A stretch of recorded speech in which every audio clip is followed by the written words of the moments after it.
चलिए 10 के दमदार ट्रेड्स में स्वागत है आपका। पिछले शो से इस शो में मानस जायसवाल और राजेश सतपुते हमारे साथ कंटिन्यू करेंगे। अमित सेठ और सौमिल मेहता भी जुड़ेंगे अपने टॉप ट्रेड्स के साथ, और उसके बाद बिग मार्केट वॉइसेस में हमारे साथ होंगे कंप्लीट सर्कल के मैनेजिंग पार्टनर और CIO गुरमीत चड्डा। मार्केट टेक्निकल पर बात करने के लिए GM फाइनेंशियल सर्विसेज के डायरेक्टर और head of research Rahul Sharma से भी होगी बातचीत। क्विकली एक नज़र मार्केट पर, और निफ्टी अभी भी डे हाई के करीब 25,950। हालांकि बैंक निफ्टी हल्का सा कूल ऑफ हुआ है। निफ्टी IT में लेकिन मोमेंटम काफ़ी शानदार है। अब अगर आप निफ्टी IT देखें, वो डे हाई पर करीब करीब आया इस समय 240 पॉइंट ऊपर। अगर आप निफ्टी की बात करें तो टॉप कंट्रीब्यूटर्स में रिलायंस आपको सबसे ऊपर दिखाई देगा। रिलायंस में शानदार मूव है। इसके अलावा टॉप गेनर SBI लाइफ है, अभी भी करीब करीब 3.5% ऊपर। टाटा स्टील, भारती एयरटेल, श्रीराम फाइनेंस में काफ़ी शानदार मोमेंटम है पिछले कुछ दिनों में। लगातार ये स्टॉक ऑल टाइम हाई पर है। हिंडाल्को, JSW स्टील, कुछ और स्टॉक्स जहां पर तेजी है। कोटक इकलौता स्टॉक है जो मार्केट को ड्रैग कर रहा है इस समय, करीब करीब 1.5% नीचे कोटक बैंक।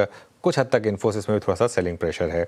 F&O के स्टॉक्स में टॉप गेनर कुफोज 4% ऊपर। उसके अलावा Laurus labs, BPCL, RBL bank, HPCL, bank of India, ये कुछ और स्टॉक्स हैं। एम्बर एंटरप्राइजेज जहाँ तेज़ी है, और मंदी वाले स्टॉक्स में SBI कार्ड, हालांकि अब वो भी डे हाई के करीब है। SRF, आज नंबर्स आने हैं SRF के, थोड़ा सा नंबर से पहले कंसोलिडेट करता हुआ। आशीष, ठीक है, इंडिविजुअल कुछ थकावट हो सकती है, लेकिन मार्केट स्क्रीन बढ़िया। और अच्छी बात, लार्ज कैप्स, हैवी वेट जो है गजब कंट्रीब्यूशन कर रहे हैं, तो स्क्रीन देख के अच्छा लग रहा है। कोई रिलायंस, कोई HDFC बैंक, कोई भारती एयरटेल, कोई SBI, कोई लार्सन एंड टूब्रो, इस तरह की हैवी वेट्स हैं जो मदद कर रहे हैं। और ऐसा नहीं कि सिर्फ लार्ज कैप्स पार्टिसिपेट कर रहे हैं, मिड कैप इंडेक्स मजबूत खड़ा हुआ आपको नजर आएगा। और ब्रेथ एडवांसेस के फेवर में ये जरूर था, एक समय 2:1 थी, लेकिन अभी भी 5:3 कह लीजिए एडवांसेस के फेवर में ही ब्रेथ चल रही है।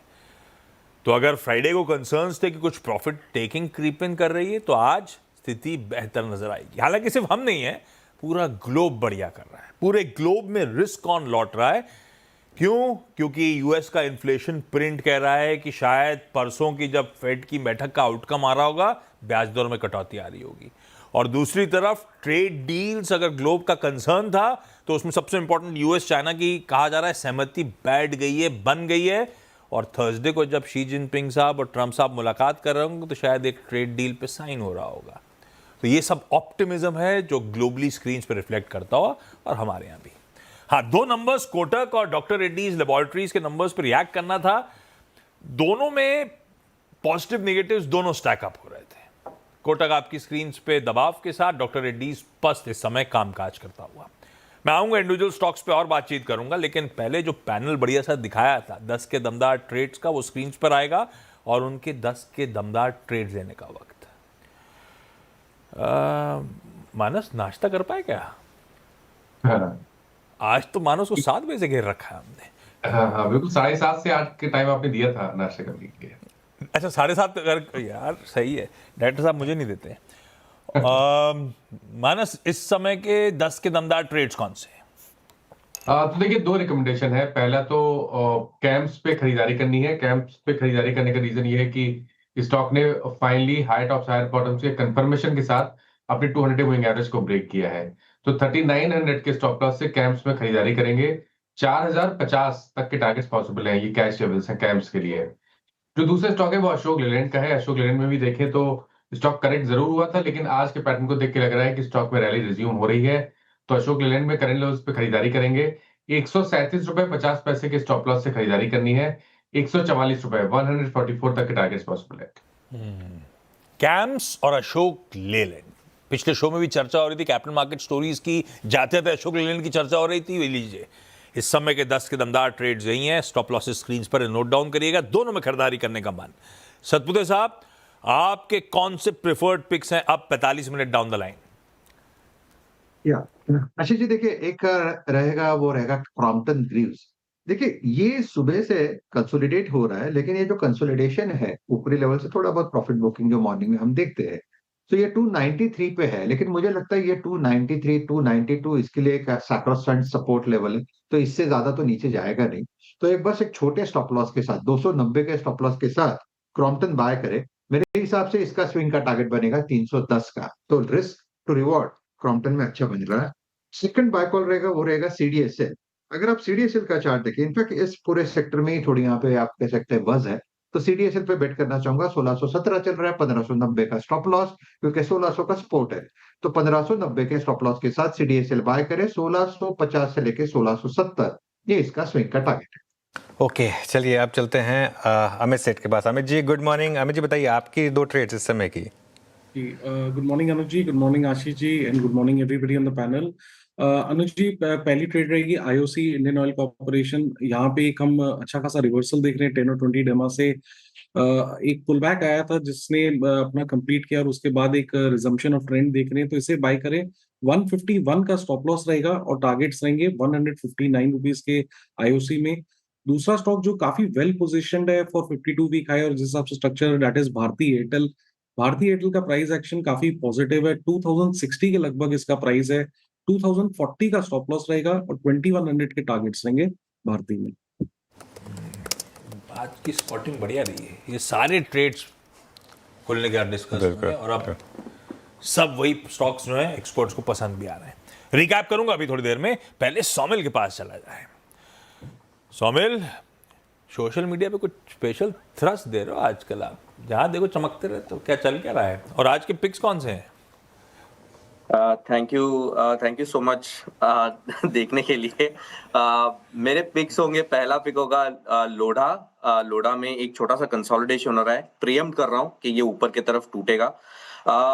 रियल एस्टेट स्टॉक्स भी मुझे बहुत ही अच्छे लग रहे हैं, सो स्टॉप लॉस होगा stop in the very short term 1160 और टारगेट होगा 1270 का। दूसरा कॉल है कॉनकॉर पर, वेरी सिमिलर। कॉनकॉर में भी एक छोटा सा कंसोलिडेशन ऑलरेडी ऊपर की तरफ टूटा है, 2040 डेली मूविंग एवरेज के ऊपर चल रहा है। बहुत ही अच्छा सेटअप है in the medium term outlook also, so trail करके चले स्टॉप लॉस। इस समय जो स्टॉप लॉस है वो 525 पे रखें और टारगेट होगा 590 का। ऑलराइट, मीनवाइल निफ्टी लेकर आइए एक बार जरा। 25,960 पर इस समय निफ्टी और करीब करीब 250 पॉइंट ऊपर अब इस समय निफ्टी आपको ट्रेड करता हुआ दिखाई देगा। बैंक निफ्टी भी करीब करीब 330 पॉइंट ऊपर। मोमेंटम शानदार है इस समय मार्केट में। बैंक निफ्टी में पिछले कुछ मिनटों में एकदम से एक सर्ज आया। चलिए अब एक काम करते हैं, बिग मार्केट वॉइसेस में हमारे साथ आज कंप्लीट सर्कल के मैनेजिंग पार्टनर और सीईओ गुरमीत चड्ढा जुड़े हैं, उनसे बात करते हैं। गुरमीत जी गुड मॉर्निंग, स्वागत है आपका शो में। बैकग्राउंड काफ़ी अच्छा लग रहा है आपका वैसे पीछे, ये गोल्डन टेम्पल है? हाँ हाँ अनुज, गोल्डन टेम्पल है। हाँ गोल्डन टेम्पल है ये। मुझे मौका मिला था वहाँ जाने का, तो इसके लिए काफ़ी शानदार ऑब्वियसली। गुरमीत जी इस समय मार्केट में भी एक शानदार तेज़ी, ऑल टाइम हाई के हम काफ़ी करीब टीज कर रहा है मार्केट ऑल टाइम हाई के साथ। लग रहा है कि बस अब मैटर ऑफ टाइम। हाँ अनुज, आई थिंक टाइमिंग से क्वेश्चन वैन का है, ऐसा तो है नहीं कि वाई का नहीं है। और आई थिंक एक सेंटिमेंटल जो ब्लॉक है वो ट्रेड डील है। मुझे लगता है अगले कुछ हफ्तों में शायद होना चाहिए, क्योंकि कंस्ट्रक्टिव टॉक्स चल रहे हैं। बट उससे अच्छा अनुज जो स्ट्रक्चरल है, क्योंकि ट्रेड डील सेंटिमेंटल इंडिकेटर है, स्ट्रक्चरल अर्निंग्स है। अभी तक जो अर्निंग्स सीजन शुरुआत हुआ है मुझे लगता है अच्छा हुआ है। आईटी सेक्टर में कोई एज अ मेजर डिसअपॉइंटमेंट नहीं हुआ है। इनफैक्ट कुछ एक अच्छी आईटी कंपनीज ने बहुत अच्छे नतीजे दिए हैं। आई थिंक एचसीएल के नंबर अच्छे थे लार्ज कैप में, इन्फोसिस टीसीएस भी ब्रॉडली इन लाइन थे। कोफोर्ज के नतीजे बहुत शानदार आए वीकेंड पे। मार्जिन्स बढ़े, रिकॉर्ड ऑर्डर इनटेक हुआ, उनका क्लाइंट कॉन्सेंट्रेशन रिस्क कम हुआ है। बैंक्स के नतीजे बहुत ही अच्छे रहे हैं। मुझे लगता है कि बैंक में और री रेटिंग देखने को मिलेगा और दबा के एफडीआई आ रहा है अनुज। आप देखिए, आरबीएल हो, फेडरल बैंक हो, सम्मान कैपिटल हो, यस बैंक में पिछले 2 महीने में मेरे हिसाब से कुछ 60-70 हजार करोड़ का एफडीआई आया है, जो कि बहुत पॉजिटिव इंडिकेटर है सेक्टर के लिए। तो जैसे जैसे अर्निंग्स बेटर होता जाएगा अनुज, आई थिंक ये जो रैली है स्ट्रक्चरल होगी। लेकिन अगर अर्निंग्स वीक रहा और मान लीजिए ट्रेड डील हो भी जाती है तो सेंटिमेंटल होगी और हो सकता है फिर वहां पे ज्यादा स्टे ना करे। तो मुझे लगता है अर्निंग्स थोड़ा सा पिकअप हो रहा है, इकोनॉमिक एक्टिविटी पिकअप हो रही है, वो एक अच्छा इंडिकेशन है ना। बिल्कुल ठीक है, अर्निंग्स पटरी पे आ जाती हैं, जो अब तक लग रहा है, अब तक रिजल्ट सीजन बुरा नहीं रहा है, इसीलिए थोड़ा सा कन्विक्शन बढ़ता हुआ। पर हाँ, ट्रेड डील इंपॉर्टेंट है, क्योंकि कई सारे लेबर इंटेंसिव पॉकेट जो है ना, वो काफ़ी हद तक निर्भर है ट्रेड डील पे। खैर एनीबॉडीज गेस वो कब हो रहा होगा, लेकिन लग रहा है कि कंस्ट्रक्टिव टॉक्स चल रही हैं। 2 इंपॉर्टेंट स्पेसेस को गुरमीत आपने अपफ्रंट मेंशन करा, बैंक्स और आईटी, दोनों बहुत इंपॉर्टेंट पिलर्स। अच्छा, बैंक्स के वाकई नंबर्स अच्छे थे, लेकिन हाईलाइट है वो जिस तरह का वो फॉरेन इंटरेस्ट इस स्पेस पे बनता ही चले जा रहा है। 4 बैंक्स, 2 एनबीएफसीज, कुल मिला के 6 डील, 60-70 बिलियन डॉलर्स के आसपास के इन्फ्लोज आते हुए सब बढ़िया चल रहा है। ये हो क्या रहा है? ये हमारे बाजार की अट्रैक्टिवनेस है या लग रहा है रेगुलेटर का नजरिया बदल रहा है, इसीलिए इस तरह के इन्फ्लोज आ रहे हैं? और इन इन्फ्लोज को देखते हुए ऐसा लग रहा है कि mid caps banking space go to pocket बन गई है? अगर हाँ, तो फिर आपको क्या पसंद आ रहा है उस स्पेस में? तो आशीष, दोनों है। आई थिंक रेगुलेटर का नजरिया बिल्कुल चेंज हुआ है। आई थिंक एक की ट्रिगर आरबीआई की अप्रोच चेंज हुई है जो पिछले कुछ महीनों में। आप देखिए, पिछली पॉलिसी क्रेडिट पॉलिसी ज्यादा थी। कॉर्पोरेट लोन में कैप हटाया उन्होंने 10,000 करोड़ का, उसके ऊपर आपको प्रोविजन करना पड़ता था। करीबन 22 उन्होंने प्रोविजंस किए जहां पे जो है क्रेडिट ऑफटेक और क्रेडिट फ्लो पे फोकस किया है। एक्विजिशन फाइनेंस बैंक्स को अलाउ किया है, जो कि मेरे हिसाब से बहुत बड़ा गेम चेंजर है। तो पिछले 5 सालों में हमने देखा रिटेल लोन पे सब बात करते थे, हाई यील्ड लोन पे, लैब पे, लैस पे, होम लोन पे ज्यादा चर्चा होती थी। कॉर्पोरेट लोन बुक सबने अपनी मॉडरेट करी थी। आई थिंक ये चेंज होने वाला है। कॉर्पोरेट बैलेंस शीट भी डिलीवरेज है, बैंक बैलेंस शीट भी इस टाइम बहुत स्ट्रांग है। और एक स्मॉल मिड मिड बैंक से वैल्यूएशन कंफर्ट है। देखिए, आप आरबीएल बैंक देखिए, अगर आप इन्फ्यूजन के बाद देखेंगे तो 40,000 करोड़ का नेटवर्थ हो गया है। फेडरल बैंक भी 1.3 1.4 के बुक वैल्यू पे है। यस बैंक में भी हमने देखा था कि काफी रिस्ट्रक्चरिंग हुई जब जब वो एपिसोड हुआ। तो वैल्यूएशन कंफर्ट है। आरबीआई का नजर है, मुझे लगता है और रिफॉर्म्स देखने को मिलेंगे। मैं सरप्राइज नहीं होऊंगा कि कुछ कॉर्पोरेट साइड पे जो कैप है 10% की, 5% ऑटोमेटिक रूट से और 9.9 जो है आरबीआई के अप्रूवल से है, उसको भी रीलुक करेगी आरबीआई सिलेक्टिवली अच्छे वेल गवर्नड कॉर्पोरेट्स को लेके। तो मुझे लगता है ये बैंकिंग रिफॉर्म्स 2.0 लोड हो रहा है। और कहीं ना कहीं ये जो सीरियस लॉन्ग टर्म इन्वेस्टर्स हैं, जिसे हम एफडीआई बोलते हैं, वो इसमें इंटरेस्टेड हो रहे हैं। और क्रेडिट ग्रोथ पिकअप होगा। आप देखिए, जैसे जैसे इकोनॉमिक एक्टिविटी बढ़ेगी, मुझे लगता है अगले साल का क्रेडिट ग्रोथ नंबर काफी पॉजिटिव तरीके से सरप्राइज करेगा। ओके, चलिए, तो ये बात हो गई कुछ इंडिविजुअल स्टॉक्स और सेक्टर्स की। गुरमीत, इस समय अगर आपको फ्रेश कैपिटल डालना हो और आपका 2 से 3 साल का व्यू हो, तो कुछ स्टॉक्स जो आपको इस समय अट्रैक्टिव लग रहे हैं, या तो रिलेटिव स्ट्रेंथ के हिसाब से या अर्निंग्स के हिसाब से, वो क्या होंगे? अनुज, एक स्पेस जो मुझे हमेशा पसंद रही है वो सीडीएमओ स्पेस रही है। फार्मा में आप देखिए, लॉरस के नतीजे बहुत शानदार आए। उनकी जो पूरी इन्वेस्टमेंट की उन्होंने, और इस स्टॉक को लेके काफी बाजार डिवाइडेड रहा है। क्योंकि ये एक ऐसी कंपनी है जिसमें जो आर एन डी है, वर्कफोर्स 22-23% है। 5,000 एम्प्लॉयज में लगभग 1200-1400 जो है साइंटिस्ट हैं आर एन डी में, जो कि मेरे हिसाब से हाईएस्ट है। और जिन्होंने इन्वेस्टमेंट करी थी अब पे ऑफ होना शुरू हुई है। अब सीडीएमओ मिक्स देखिए, बहुत बेहतर होता जा रहा है, शानदार ग्रोथ है। तो ह्यूमन हेल्थ सेगमेंट अच्छा कर ही रहा है। क्रॉप साइंस और एनिमल हेल्थ में बहुत ट्रैक्शन आपको आगे देखने को मिलेगा। सरप्राइजिंगली एआरवी में, जो एंटी रेट्रोवायरल है, जहाँ पे बहुत प्रेशर रहा है, उसमें भी रिकवरी देखने को मिली है। तो मुझे लगता है फार्मा आउटसोर्सिंग, सीडीएमओ एक ऐसा स्पेस है जो मैं पहले भी बोल चुका हूँ, ये वो स्पेस है जहाँ आईटी आउटसोर्सिंग था लेट 90s में। तो डिवीज, लॉरस, न्यूलैंड लैब्स, हमें काफी सारे स्टॉक्स इस स्पेस में पसंद है। हम काफी ओवरवेट हैं इस पोर्टफोलियो में। यूएस में बायोसिक्योर एक्ट ऑलरेडी सेनेट में आ गया है, तो अगर ये फाइनली पास होता है तो इसके बहुत लॉन्ग टर्म इंप्लीकेशंस है। तो हम हेल्थ केयर पे सीडीएमओ में निवेश कर रहे हैं। हमें ट्रांसफॉर्मर स्पेस बहुत अच्छा लग रहा है। जेन्युइन शॉर्टेज है और बहुत सारी कंपनीज हैं पावर इक्विपमेंट स्पेस में जहाँ कैपेबिलिटीज बिल्ड हो रही हैं। एक कंपनी हमने ऐड करी है, हिंद रेक्टिफायर, जो रेलवेज के लिए ट्रैक्शन कन्वर्टर ट्रांसफॉर्मर्स बनाते हैं। अभी उन्होंने फ्रांस में एक एक्विजिशन भी किया है कंपनी का, जो रोबोटिक्स में है। तो ये कंपनी हमें अच्छी लग रही है। हमें मिड साइज बैंक्स में आपसे चर्चा कर चुका हूँ।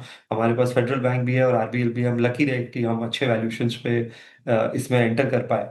और इसके अलावा हमें एक थोड़ा सा कॉन्ट्रेरियन व्यू है हमारा। हमें ऐसा लगता है कि केमिकल स्पेस में सिलेक्टिवली अपॉर्चुनिटीज आ सकती है, क्योंकि वैल्यूएशन लो हैं, 2-3 साल से कुछ हुआ नहीं है। और एक स्टेज पे मुझे लगता है ब्रेकआउट आ सकता है। हमने अभी पोर्टफोलियो में जेजी केमिकल ऐड किया है, जो कि जिंक रिसाइकलिंग, जिंक डाइऑक्साइड से रिलेटेड है। ऑलमोस्ट ऑलमोस्ट मोनोपोली तो नहीं कहूंगा, बहुत डोमिनेंट प्ले है।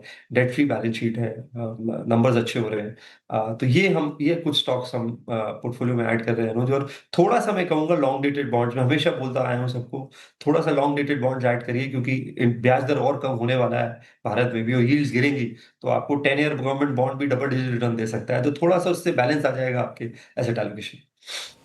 इंटरेस्टिंग है। आपको रखने सीडीएमओ प्लेयर्स रेडार पे, आपको ट्रांसफॉर्मर्स, जिस तरह के डिमांड सप्लाई डायनामिक्स हैं उसको देखते हुए वो स्पेस अच्छा कर रही होगी, मिड साइज बैंक जिसकी काफ़ी दिनों से हम लोग भी चर्चा कर रहे हैं, गुरमीत कह रहे हैं ये स्पेस अट्रैक्टिव है और केमिकल्स में सिलेक्टिवली बाइंग करने का मन, ये प्रेफर्ड पॉकेट्स हो गई कंप्लीट सर्कल के लिहाज से। अच्छा, वो बैंक डील्स क्या $7 बिलियन के आसपास हो चुकी हैं FY26 में अब तक। पता नहीं मैंने क्या आंकड़ा पहले कह दिया था। गुरमीत, आईटी से आपने बातचीत की शुरुआत करी थी। अच्छा, आईटी में थोड़ा बहुत वो वीज़ा रिलेटेड जो पॉजिटिव अपडेट्स आए उसने भी थोड़ा बहुत मूड सुधारा होगा, पर एक्चुअल स्टोरी तो ग्रोथ पे होनी चाहिए और अब तो सारे इंपॉर्टेंट मैनेजमेंट्स की कमेंट्री सामने आ गई हैं। कुछ ग्रोथ को लेके कन्विक्शन लौटा या अभी भी अधर में लटका हुआ है मामला? आशीष, एक्चुअली जहाँ पे ग्रोथ है वहाँ वैल्यूएशन कंफर्ट नहीं है। देखिए, कोफोर्ज के नतीजे शानदार हैं। वो 40 टाइम्स पे ट्रेड कर रहा है अर्निंग्स पे। ठीक है, 5-6% quarter on quarter growth I CC terms पे, जो कि कमेंडेबल है इस एनवायरनमेंट में। दूसरा, जैसे मैंने बोला, उनका मिक्स चेंज हुआ है। टॉप 5 क्लाइंट्स 15-16% रह गए। एक जमाने में 30-32% थे, आज से 5-6 साल पहले। बट वैल्यूएशन कंफर्ट नहीं है। परसिस्टेंट बहुत अच्छा कर रहा है। जो मिड कैप आईटी है, मुझे लगता है इनकी ability to pivot to AI services ज्यादा अच्छी है, बट वैल्यूएशन कंफर्ट नहीं है। परसिस्टेंट भी 50-55 की अर्निंग मल्टीपल पे है। तो मैं अभी भी थोड़ा सा अंडरवेट हूँ और आप बोल सकते हैं कि मिड कैप आईटी में थोड़ा सेलेक्टिव हूँ। एक स्पेस जो थोड़ा मुझे लगता है अच्छा कर सकती है वो केपीआईटी है, जो ऑटो रिलेटेड है, क्योंकि ऑटो में एक बड़ा स्लो डाउन रहा है ग्लोबली भी, और काफी नेगेटिव न्यूज रही है इस पर। तो यहाँ पे जैसे जैसे ट्रेड डील्स होती जाएंगी, एक ब्रॉडर चिप शॉर्टेज दूर होती जाएगी, ये उस तरीके से उसका प्रॉक्सी और स्पेशलाइज्ड पे है। इमीडिएटली शायद कुछ ना हो सकता है, ये क्वार्टर थोड़ा वीक भी हो, बट मीडियम टर्म में रिस्क रिवॉर्ड बहुत अच्छा है और कंपनी बड़ी आईपी ड्रिवन है, हाई मार्जिन है, बहुत अच्छे प्रोडक्ट्स हैं इनके पोर्टफोलियो में। और जो भी IP product software driven companies हैं, लार्ज कैप में भी आप देखिए एचसीएल का जो मिक्स है वो सर्विसेज से थोड़ा सा चेंज हुआ है। उनका जो सॉफ्टवेयर बिजनेस है 25% मार्जिन का हो गया है, जो उन्होंने एक्वायर किया था कुछ साल पहले। तो जहां भी IP product software related pivot हो रहा है, मिक्स बेटर हो रहा है, वहां पे आपको मौके बनेंगे, बट थोड़ा स्लो ट्रांजिशन होगा। ओके, ये एनबीएफसी स्पेस में कोई प्रेफर्ड पिक है कि आपका? श्रीराम फाइनेंस है जैसे, फॉर एग्जांपल यहाँ पर भी अब चर्चा हो रही है शायद स्टेक सेल की। ऐसे कोई स्टॉक जो आपको पसंद हो? अनुज, हमारे 2-3 पुराने फेवरेट हैं, चोला और बजाज, हम उसमें निवेशक हैं। मुथूट में हमने पोजीशन बढ़ाई थी जब गोल्ड में तेजी आई थी, और ऑफटेक हमें लगा फेस्टिव सीजन में और बढ़ेगा। क्रेडिट कॉस्ट ऑटोमेटिकली कम हो जाता है जब गोल्ड प्राइसेस ऊपर जाते हैं। इसके अलावा कुछ 2-3 छोटी एनबीएफसीज हैं जिनको हम रिव्यू कर रहे हैं। हमें यूग्रो कैपिटल अच्छा लगता है, बहुत कम वैल्यूएशन पे है, को लेंडिंग में one of the best players है, क्वार्टर बाय क्वार्टर नतीजे अच्छे आ रहे हैं, और हमें पूना वाला फिनकॉर्प भी अच्छा लगता है। तो ओवरऑल जैसा मैंने बोला, मैं mid size banks, gold based NBFCs, capital market play banks को लेके हम काफी ओवरवेट हैं, और हमें लगता है कि नियर टर्म में यहाँ पे अर्निंग सपोर्ट भी है। ठीक है, तो जो पुराने प्रिफर्ड एनबीएफसीज थे उन्हीं के साथ जाएंगे। लकीर है किसी फेडरल बैंक, आरबीएल बैंक पे दाव लगाया और दोनों में विदेशी पैसा आ गया। ये विदेशी पैसे के एंटिसिपेशन में लगाया था या फंडामेंटल पसंद आ रहे थे उन दोनों मिड कैप बैंक्स के? दोनों दोनों था आशीष। अगर आप फेडरल बैंक देखिए तो जब से मिस्टर मनियन ने चार्ज लिया है, क्वार्टर ऑन क्वार्टर आपको थोड़ा सा इंप्रूवमेंट देखने को मिला है। उनका कासा मिक्स बेटर हुआ है। अगर आप उनका देखिए 31-32% हो गया है। केरला बेस्ड बैंक से आप पैन इंडिया प्रेजेंस बना रहे हैं। आप अगर उनका मिक्स देखेंगे रिटेल और कॉर्पोरेट लोन का, वो बहुत बहुत बेहतर हुआ है। हाई यील्डिंग लोन्स पे इंटरेस्ट रहा है, क्रेडिट कॉस्ट कंट्रोल में है।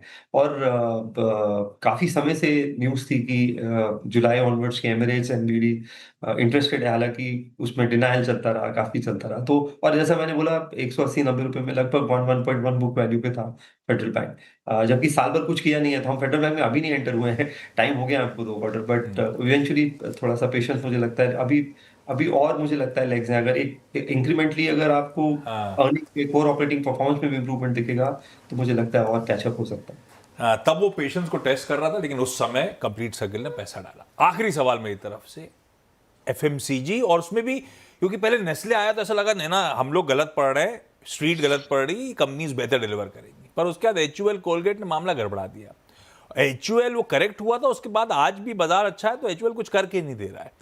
वॉल्यूम्स नदारत थे, मार्जिन्स पे इम्पैक्ट हुआ, और मैनेजमेंट कह रहा है कि हम तो वॉल्यूम्स पे ही फोकस करने वाले हैं आगे। पता नहीं, स्ट्रीट उससे बहुत ज़्यादा उत्साहित हुआ नहीं है। आपका व्यू एचयूएल के नंबर्स पे, एचयूएल को देखते हुए अब आप कंप्लीट सर्कल पैसा डाल रहा है, नहीं डाल रहा है इस स्पेस में? नहीं, मेरा आशीष मानना है कि कहीं ना कहीं ये बड़े एफएमसीजी एमएनसी प्लेयर्स ये गलती कर रहे हैं, मार्जिन को लेके बहुत ज्यादा ऑब्सेस्ड हैं और इनोवेशन उतना हुआ नहीं है। और डी टू सी ब्रांड्स जो हैं, यहाँ से बहुत कंपटीशन हो रहा है होम ग्रोन ब्रांड से। देखिए, एक जमाने में हम फिलिप कॉटलर पढ़ते थे, वो 4P थ्योरी थी, प्रोडक्ट, प्राइस, प्लेस, प्रमोशन। अभी ये जब से ई कॉमर्स और चीप डेटा का आगाज हुआ है और प्लेटफॉर्म आए हैं, ब्लिंकिट जैसे, स्विगी जैसे, बाकी जैसे, तो सडनली प्लेसमेंट का और डिस्ट्रीब्यूशन का काम कोई और करके दे रहा है आपको। तो एक जो मोट होता था आपका डिस्ट्रीब्यूशन की, मेरी रीच है, इतने आउटलेट्स हैं, वो मोट अब उतना स्ट्रांग रहा नहीं है।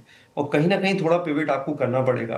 तो हमारा फोकस ई कॉमर्स पे, क्विक कॉमर्स पे ज्यादा है, जहाँ पे ग्रोथ ज्यादा है। सिलेक्टिवली एफएमसीजी में भी कंपनीज हैं जो अच्छा कर रही हैं, जैसे हमारे को टाटा कंज्यूमर है, जिनका फूड डिवीजन और पिवट उन्होंने किया है बेसिक। हाँ।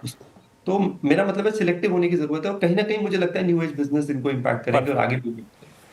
ऑल राइट, गुरमीत जी बहुत बहुत शुक्रिया आज हमारे साथ जुड़ने के लिए और हमसे बात फिलिप करने के लिए। कॉटलर की याद दिलाने के लिए। बहुत बड़ी बुक थी यार वो। 2002 में पढ़ते थे, आशीष याद है तब मुझे। से आज तक रेलेवेंट है वो, गजब बुक है वो। वो क्या कॉटलर और माइक्रो इकोनॉमिक्स के जितने भी कॉन्सेप्ट हैं, केन्स इकोनॉमिक्स वगैरह, वो सब आज तक वैलिड है। वो डिमिनिशिंग मार्जिनल यूटिलिटी की कॉन्सेप्ट आज तक, घुमरी नीली कलर की थी मेरे ख्याल से। ग्रीड एंड फियर वो कब से आज तक वैलिड है। सारी की सारी बुक्स आज तक वैलिड। वन अपन वॉल स्ट्रीट आज भी पढ़ लो आप, उससे पैसा बना लेंगे आप। तो कुछ चीज़ें हैं जो हमेशा, दामोदरन के वैल्यूएशन फंडे भी आज भी वैलिड है। हाँ बिल्कुल, वो चीज़ें नहीं बदलती। क्रिकेट में भी बेसिक तो इंटैक्ट ही रहता है ना।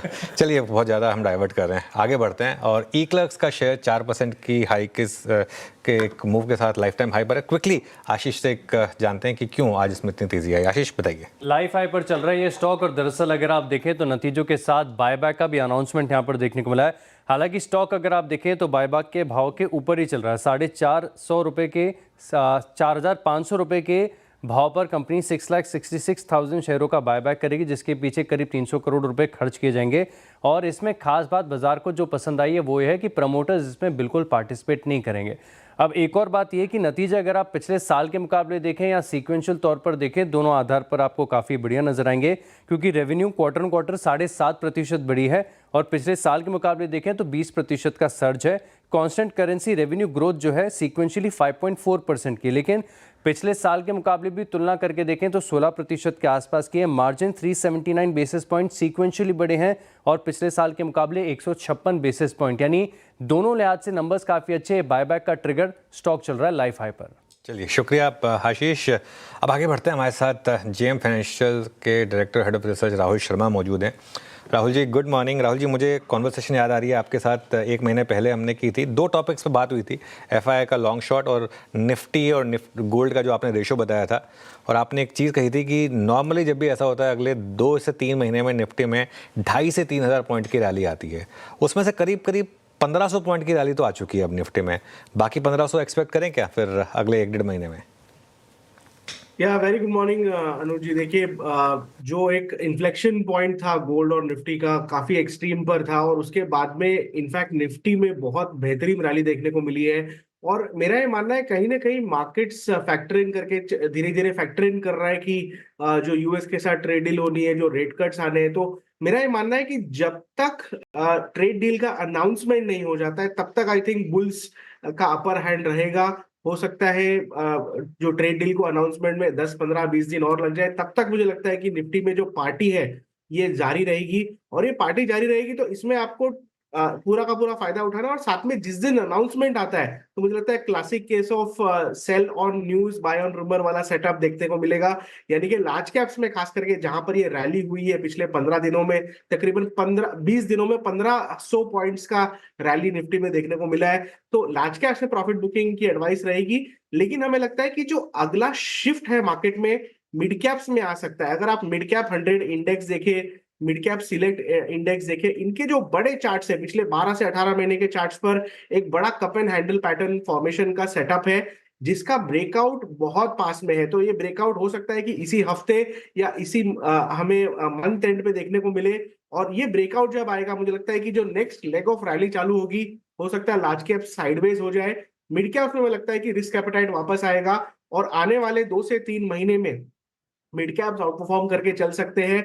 और हमें लगता है कि ये वो स्पेस है जहां पर alpha creation next level of rally में आता हुआ दिखेगा। तो आई थिंक बाजार में it always pays to be prepared in advance. तो हमने पहले आपको ब्रॉडली लार्ज कैप्स पे व्यू दिया था, निफ्टी पे व्यू दिया था। अब हमें लगता है कि ये टाइम सही है कि जैसे जैसे बाजार ऊपर जाता है प्रॉफिट्स लेते जाए, और जिस दिन अनाउंसमेंट आता है खास करके ट्रेड डील का, उस दिन मुझे लगता है कि मार्केट में एक शॉर्ट टर्म टॉप बन सकता है, जहां पर आपको लार्ज कैप्स में प्रॉफिट बुक करके मिड कैप्स में आपका जो पोर्टफोलियो शिफ्ट किया जा सकता है। ओके, लार्ज कैप्स की जगह अब मिड कैप्स में पॉकेट होगी जो अब यहां से आउट परफॉर्म करेगी। वो जो राहुल ने वीकली अपडेट शेयर करा था उसमें जिस रेजिस्टेंस बैंड की बात करी थी 945 से 26,000, उसी ट्रेजेक्ट्री में इस समय हम कामकाज करते हुए, तो इस जोन्स को क्लोजली वॉच करिएगा। अच्छा, जब मिड कैप्स पे तवज्जो दे ही रहो आप लोग जेएम में, तो कुछ नाम भी शेयर कर जाओ। जी आशीष जी, देखिए एक तो हमने बास्केट रेकमेंड किया हमारे क्लाइंट्स को मिड कैप स्टॉक्स की, लेकिन कुछ ऐसे सेटअप्स हैं जो हमें लगता है कि आउट परफॉर्म करके चल सकते हैं। तो मैं यहाँ पर 3 ऐसे सेटअप्स का नाम लूंगा जहां पर हमें लगता है कि बहुत ही अच्छा परफॉर्मेंस देखने को मिल सकता है। तो सबसे पहला जो सेटअप है, मुझे लगता है कि BSE बॉम्बे स्टॉक एक्सचेंज में एक यहाँ पर एक फर्स्ट लेग ऑफ रैली हमने देखी। स्टॉक अभी साइडवेज हुआ है पिछले 8-10 दिनों से, लेकिन लगता है कि नेक्स्ट लेग ऑफ रैली में आपको ये स्टॉक तकरीबन 2800 रुपए तक के भाव तरफ बढ़ता हुआ दिख सकता है। दूसरा जो स्टॉक है येस बैंक, बैंक्स एक तरह से मार्केट को लीड कर रहे हैं, और येस बैंक में खास करके एक यहाँ पर रिवर्सल का सेटअप हमें स्पॉट किया है। हमें लगता है कि तकरीबन 25 रुपए से लेकर 27 रुपए तक के टारगेट्स येस बैंक में देखने को मिल सकते हैं। और तीसरा जो सेटअप जो हमें लगता है कि काफी बेहतरीन यहाँ पर प्ले आउट करता हुआ दिख सकता है, मेटल स्पेस से हमें लगता है कि नेशनल एल्यूमिनियम यहाँ पर आउट परफॉर्म करता हुआ दिख सकता है। तकरीबन 240 के आसपास ट्रेड कर रहा है। मुझे लगता है कि 300 रुपए तक का पोटेंशियल इस स्टॉक में है आने वाले 2 से 3 महीने में। तो ये 3 स्टॉक्स है। हालांकि हमने एक बास्केट अप्रोच दिया है जहां पर बास्केट लेवल पर हमने तकरीबन 10% के स्टॉप लॉस से बास्केट रेकमेंड करने को बाय करने को रेकमेंड किया है। और हमें लगता है कि मिड कैप इंडेक्स जो है, इंडेक्स लेवल पर हमें लगता है कि 10 से 15% का अपसाइड आने वाले 3 से 4 महीने में देखने को मिल सकता है। यानी कि स्टॉक्स में ये अपसाइड जो है वो काफी बेहतरीन होता हुआ दिख सकता है। ऑल राइट राहुल, ये तेजी का मजा, हरा पेड़ भी गोल्डन हो गया है। ब्रोश अच्छा लग रहा है। शुक्रिया शुक्रिया।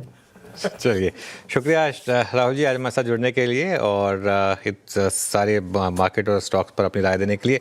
मार्केट डे हाई पर है। निफ्टी देखिए आप 25,970 पर, देखते हैं 26,000 आज की आज हिट होगा या नहीं। बैंक निफ्टी भी 425 पॉइंट ऊपर। मिड कैप में भी अच्छी तेज़ी है, अक्रॉस द बोर्ड तेज़ी है। इस शो को यहीं समेटेंगे। इसके बाद कंचन आपके लिए लेकर आएंगे ट्रेडर्स हॉटलाइन।